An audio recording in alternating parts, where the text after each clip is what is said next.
Cenário complicado. Simplesmente o Zenit respondeu à nossa proposta. Respondeu aos brasileiros todos, dizendo que não negocia agora não. E Bernal pode ter ido para a Europa. Como que vai fazer? Qual é a tática que o Fluminense pode acabar utilizando para tentar ter o Nino nessa temporada? Depois da vinheta eu te conto.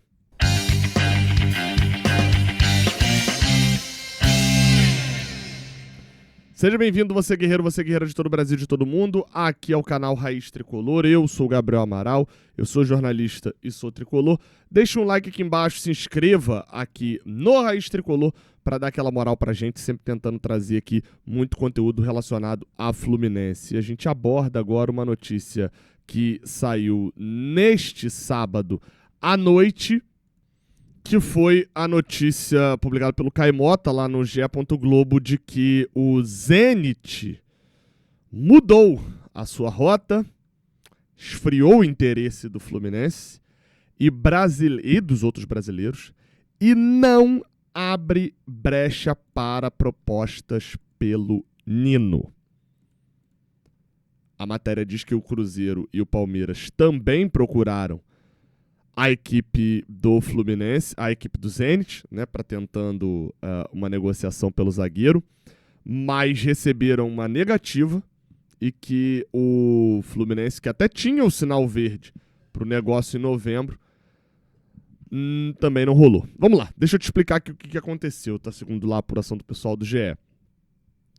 O Zenit jogou um balde de água fria em cima de todo mundo que estava querendo o Nino. Isso porque eles mudaram o posicionamento deles, voltando atrás no quesito da saída do Nino, né? A sinalização nesse momento que foi passada pelo Zenit para todos os clubes que queriam o zagueiro é de que eles não vão nem sequer ouvir propostas.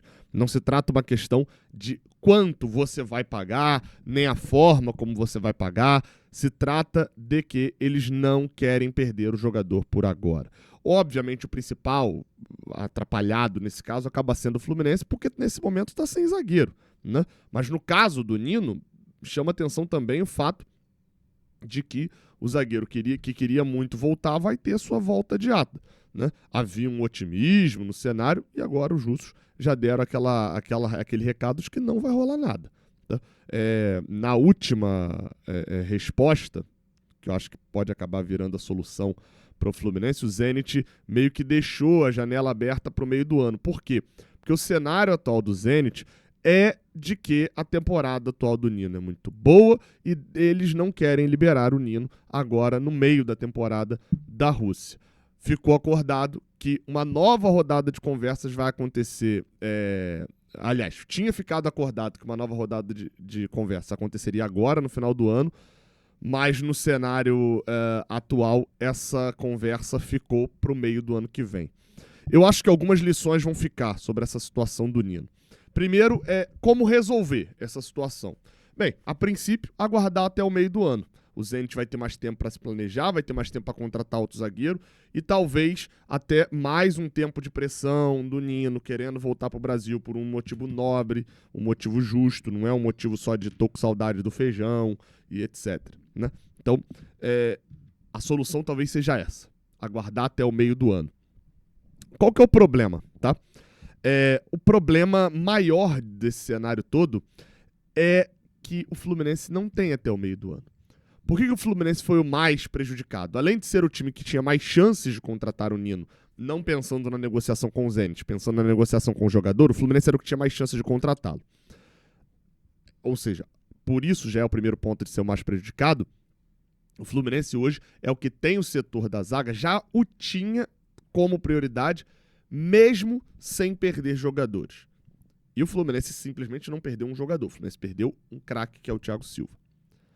Ou seja, o Fluminense entra no mercado pensando em contratar o Nino para formar dupla com o Thiago Silva e com uma semana de mercado, o Fluminense não tem nem mais o Thiago Silva e nem mais o Nino.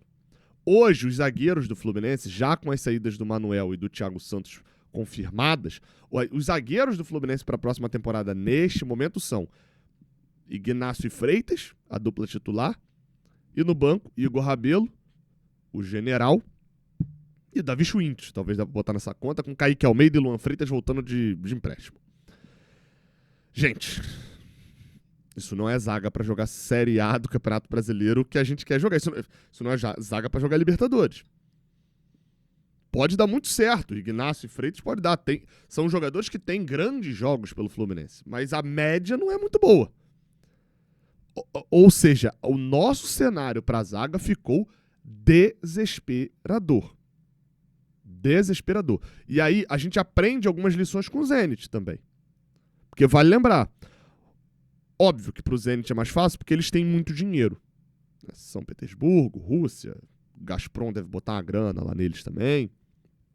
Agora, é óbvio que é mais fácil pra eles, mas o Nino queria muito, né? Existia até um acordo de conversar agora no final do ano. E o Nino não saiu, não. Não saiu. Acho que a gente pode...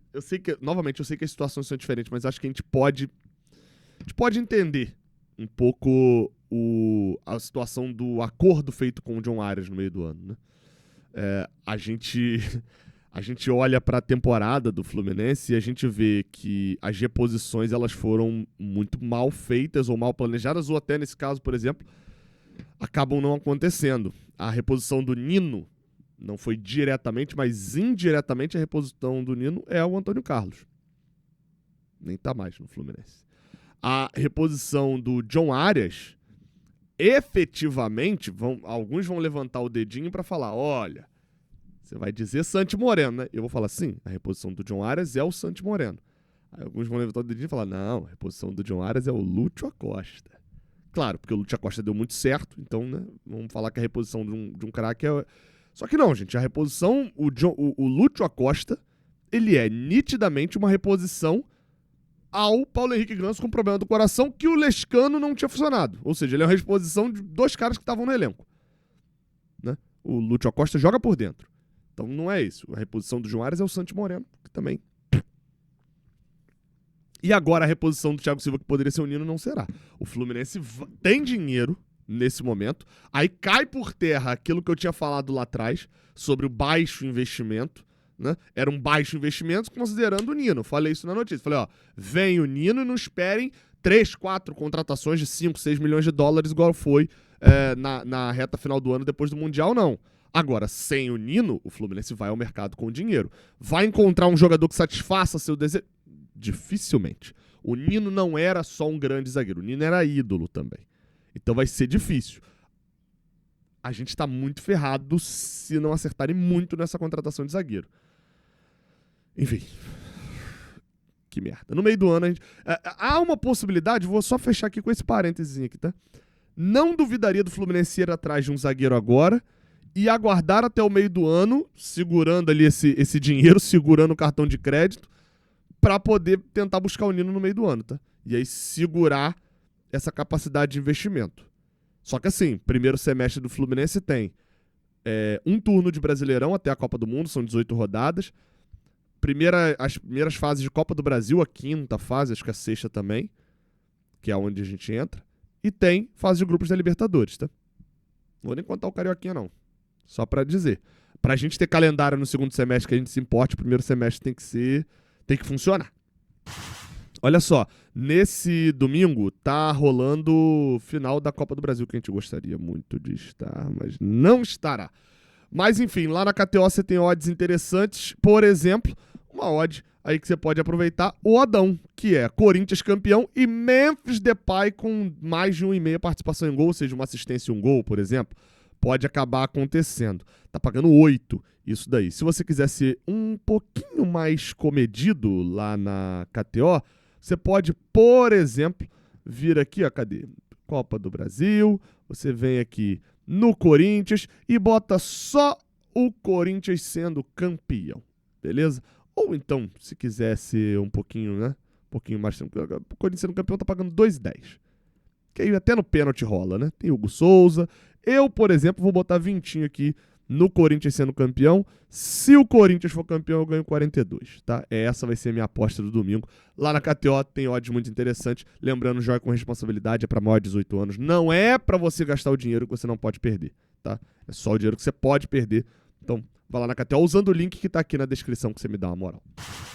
Cara, vamos lá. A gente fala de uma outra notícia que saiu também agora no finalzinho do sábado, que foi do pessoal da Central Fluminense, matéria lá do Wilson Forte, sobre Facundo Bernal.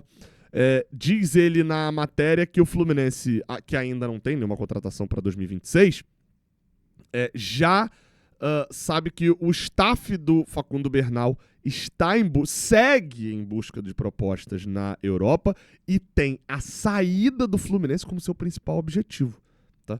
Diz que o Fluminense pode perder Facundo Bernal, a ideia do staff é viabilizar essa saída em 2026, porque assim como no meio da temporada de 25, o empresário do jogador está ativo no mercado buscando propostas pelo volante uruguaio de 22 anos. Em agosto desse ano, o Facundo Bernal esteve na Espanha.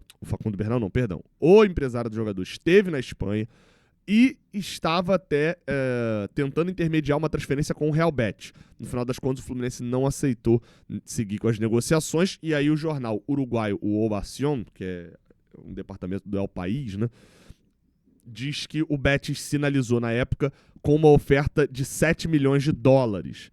Tá? O Fluminense recusou a sondagem ali e acabou que a oferta não veio no papel. O entendimento do staff do jogador é que o Bernal tem que ter uma prioridade de transferência para a Europa. Até por ele ter passaporte italiano, facilita muito na Europa ele não ter ali que disputar com outros estrangeiros. Ele é comunitário, né? No final das contas, o Fluminense pode perder o Bernal, cara. A compra do Bernal, quando o Fluminense comprou o jogador, o Fluminense gastou em torno de 20 milhões de reais, ok? Isso comprando uma fatia do Bernal. Para agora, o Fluminense vender o Bernal e ter lucro, o Fluminense, considerando todos os trâmites, percentual que deixa e etc. Lembrando, o Fluminense gastou 20 milhões de reais. Algo em torno de vamos fechar aqui em 3,5 milhões de dólares, tá? 3,5 dá 20 milhões de reais mais ou menos, fazendo uma conta aqui básica. E foram 20 milhões de reais cadê o percentual do Bernal? Facundo Bernal Cruz, por 60% do Bernal. Ou seja, o Bernal vale 30 milhões de reais, né? Quando o Fluminense pagou. Se vier uma proposta que não seja de pelo menos 8, 9 milhões de dólares, o Fluminense está perdendo dinheiro com o Bernal. Tá? Então, assim, a projeção do Bernal no Fluminense, pelo que ele fez aqui, não era para ele estar com proposta da Europa. Vamos trabalhar na realidade aqui também, né? O Bernal não jogou no Fluminense o suficiente para receber proposta da Europa, mas a gente sabe que o futebol nem sempre trabalha na lógica. Vamos ver. Uma boa proposta de 10 milhões de euros pelo Bernal, eu vendo. Vai chegar? Acho que não. Se inscreve, deixa o like, tamo junto, um abraço, um bom domingo pra você. Até a próxima. Valeu.